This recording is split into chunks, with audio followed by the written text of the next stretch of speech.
Hello everyone, সন্ধ্যাবেলা খুশিদের বাড়ি এসে দেখি খুশি এখানে আমার দেওয়া ড্রেসটা পরে রেডি হয়ে গেছে। তারপর ওকে এখানে আমি একটু ফুল দিই, আর ফুল পেয়েও এতটাই খুশি হয়ে যায় যে আমার গালে এমন হামি খেলো, আমার গালে দেখো লিপস্টিকের দাগ বসিয়ে দিয়েছে। ড্রেসটা পরে তো ওকে খুবই সুন্দর লাগছিল। এরপর ও এখানে কিছু ছবি তুলে নেয় এবং কেক কাটার আগে দেখি ও তো এখানে প্রণাম করতে শুরু করে দেয়।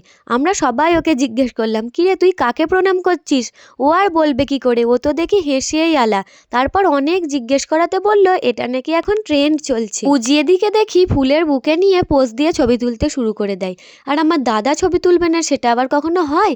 আমার দাদা উজিকে বলছে তোকে একটা নতুন পোজ শেখাচ্ছি, তুই সেই পোজেই ছবি তোল। তারপর অনেক ছবি টবি তোলার পর আমরা খেতে বসে পড়ি, আর উজি এখানে বলছে আমার খুব খিদে পেয়ে গেছে, তাই থালাটা দেখি মুখেই ধরে নিয়েছে। এরপর ফাইনালি আমাদের খেতে দিয়ে দেয়, আর মেনুতে ছিল নানপুরি, চিকেন কষা, চাটনি, পাঁপড় আর রসগোল্লা। আমার চাটনি, পাঁপড় আর রসগোল্লার কোনো ভিডিও করা হয়নি, তাই তোমাদের দেখাতে পারলাম না। এখানে দেখো সবাই আমরা একসাথেই খেতে বসে পড়েছি। খেয়ে উঠে আমরা বাড়িই চলে যাচ্ছিলাম, খুশি বলল দাঁড়া তোদের তো জোয়ানটাই দেওয়া হয়নি, তাই আমরা এখানে আবার একটু জোয়ানও খেয়ে নিলাম। তো তারপর বাড়ি চলে এলাম। ভিডিওটা এই অবধি, দেখা হচ্ছে আবার অন্য কোনো ভিডিওতে। আজকের মতো টাটা।